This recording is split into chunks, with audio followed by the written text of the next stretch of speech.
नमस्कार विद्यार्थी मित्रांनो, आज आपण बघणार आहोत घड्याळ. घड्याळ हा टॉपिक अत्यंत महत्वाचा आहे. तो कोणती भरती असू द्या, पोलीस भरती असू द्या, तलाठी भरती असू द्या किंवा अन्य कोणती भरती असू द्या, याच्यावर तुम्हाला 1 किंवा 2 मार्काचा प्रश्न येतच असतोय. आता बघूया आपण घड्याळ.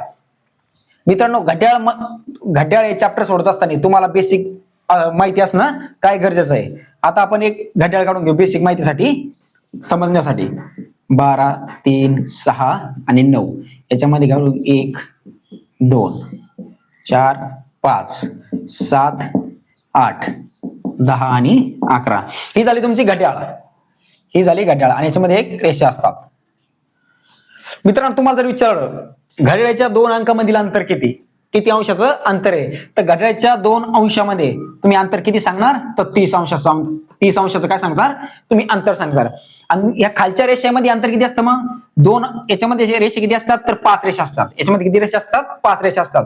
जर याच्यामध्ये समजा 30 अंशाचं अंतर झालं तर याच्यामध्ये किती रेषा असतात, 5. मग 2 रेषेमधील अंतर किती झालं याच्यामध्ये, तर किती झालं 5 × 30 म्हणजे 6 अंशाचं काय झालं अंतर झालं. तुम्हाला जर 2 रेषेमधील अंतर विचारलं याच्यामध्ये तर तुम्ही काय सांगणार, तर 6 अंशाचं काय अंतर आहे. त्याच्यानंतर 2 अंकामध्ये जर समजा तुम्हाला अंतर विचारलं किती, 30 अंशाचं अंतर असतं. 30 अंशाचं अंतर असतं. म्हणजे आपल्याला काय साठी माहिती पाहिजे, तुम्हाला जर परीक्षेमध्ये प्रश्न आला समजा 12 वाजून समजा 40 मिनिटं झाले असा असला, 12 वाजून समजा 40 मिनिटं झाले, तर तुम्हाला काय करायचं, सूत्रानुसार अंशाचा कोन काढून काय करायचं, डायरेक्ट छोटीशी अशी घडी काढायची आणि त्याच्यानंतर मोजायचं. याच्यात 30 अंश, याच्यात 30 अंश, 60, 30 × 90, 30 × 180 असं करत काय करायचं, तुम्हाला इथपर्यंत कोन काढायचा. मग असं काय करायचं, सूत्रानुसार सोडून काय करायचं, आपल्याला माहिती जर असलं तर आपण पटकन काय करायचं, घड्याळ काढायची आणि लगेच कोन मोजून घ्यायचा. म्हणजे आपण अंतर बघू, 30, 30, 60, 30 × 90, 30 × 120, 120 आणि 30, 150, 150 आणि 30 किती, 180, 180 आणि 30, 210, 210 आणि 30 किती, 240. मग परीक्षेमध्ये जर असलं 12 वाजून 40 मिनिटं झाले असताना किती अंशाचा कोन तयार झालो, मग तुम्ही काय करसाल, म्हणजे वरच्यावर काय करता, 240 अंशाचा काय होतं, कोन तयार होतो. म्हणजे तुम्हाला काय करता आलं पाहिजे, कॅल्क्युलेशन वरच्यावर करता आला पाहिजे. यासाठी काय पाहिजे माहिती आपल्याला, घड्याळाच्या 2 अंकामधील अंतर. तुम्हाला जर उद्या विचारलं परीक्षेमध्ये समजा की घड्याळाच्या पूर्ण अंकाची बेरीज किती आहे, समजा याच्यामध्ये अंकाची बेरीज किती आहे, तर तुम्हाला ती सांगता आली पाहिजे. आता बघूया घड्याळाच्या अंकाची बेरीज किती आहे तिथं. आता किती येते, 2 आणि 1 3, 3 आणि 3 6, 6 आणि 4 10, 10 आणि 5 15, 15 आणि 6 21, 21 आणि 7 28, 28 आणि 8 36, 36 आणि 9 45, 45 आणि 10 55, 55, 55 आणि 11 76, नाही 76, कुठेतरी चुकलं आपलं. 2 आणि 1 3, 3 आणि 3 6, 6 आणि 4 10, 10 आणि 5 15, 15 आणि 6 21, 21 आणि 7 28, 28 आणि 8 36, 36 आणि 9 36 आणि 9 45, 45 आणि 10 55, 55 आणि 11 55 आणि 11 66, 66 आणि 11 66 आणि 12, 66 आणि 12 किती 78. म्हणजे घड्याळाच्या पूर्ण अंकाची बेरीज किती तुमची, 78 आहे. काय सांगता, परीक्षेमध्ये प्रश्न आला तर घड्याळाच्या पूर्ण अंकाची बेरीज किती, 78. हे तुम्ही काय करायचं, पाठच करायचं. आता त्याच्यानंतर बघूया आपण एका तासामध्ये किती सेकंद असतात आणि किती तास असतात. तर बघूया आपण आता घड्याळाचे म्हणजे एका तासामध्ये काय असतात, तुम्हाला किती सेकंद असतात, एका तासामध्ये किती सेकंद असतात, 36 सेकंद असतात. किती, 36 सेकंद असतात. ते जर तुम्हाला जर विचारलं 12 तासामध्ये किती सेकंद असतात, 12 तासामध्ये काय करायचं, गुणले काय करायचं, 12 करायचं. 36 गुणले काय करायचं, 12 करायचं. 12 0 0, 12 0 0, 12 सकम 72, 2 40 7, 12 त्रिक 36, 36 आणि 7 किती झाले, तर 43. म्हणजे जर तुम्हाला विचारलं 12 तासामध्ये सेकंद किती असतात, तर 43,002 सेकंद असतात. तुम्हाला जर तेच विचारलं समजा 24 तासामध्ये म्हणजे एका दिवसामध्ये सेकंद किती असतात, तर काय करायचं, याला गुणले काय करायचं, डबल न करायचं. किंवा कारण 12 तास किती आले आपले, 43,200. आणखीन 12 तास काय करायचे, 43,200. किंवा काय करायचं, गुणले 2 करायचं. पण आपण काय करू, 43,200 म्हणजे काय करू, बेरीज करायला सोपं जाईल. 0 4 3 3 3 6 4 4 8. म्हणजे जर तुम्हाला विचारलं एका दिवसामध्ये सेकंद किती असते, तर 46,400 तुम्हाला सेकंद एका दिवसामध्ये असतात. आता त्याच्यानंतर हे किती झाले एका दिवसाचे, त्याच्यानंतर काय करू, तास काटा. आता बघूया आपण तास काटा.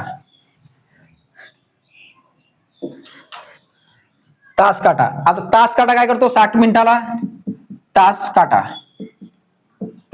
तास काटा आता किती फिरतो, तास काटा एका तासाला.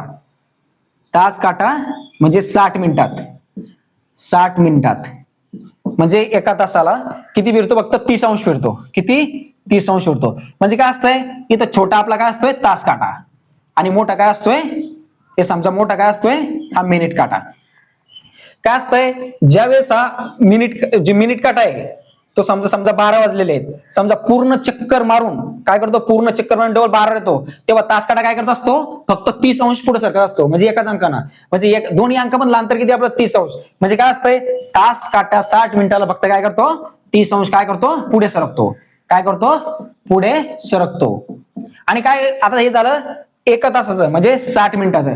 तुम्हाला जर विचारलं एका मिनिटात, जर विचारलं एका मिनिटात तास काटा, आता तुम्ही म्हणसाल सर एका मिनिटात काय करतो, तास काटा हलत पण नाही. पण काय करतो, तास काटा एका मिनिटाला काय करतो, थोडा हलत असतो.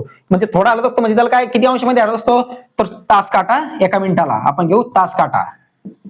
तास काटा आता एका मिनिटामध्ये, एका मिनिटामध्ये, आता एका मिनिटामध्ये किती तास पुढे जातो, तर फक्त किती जातो, 0.5 तास, 0.5 अंश.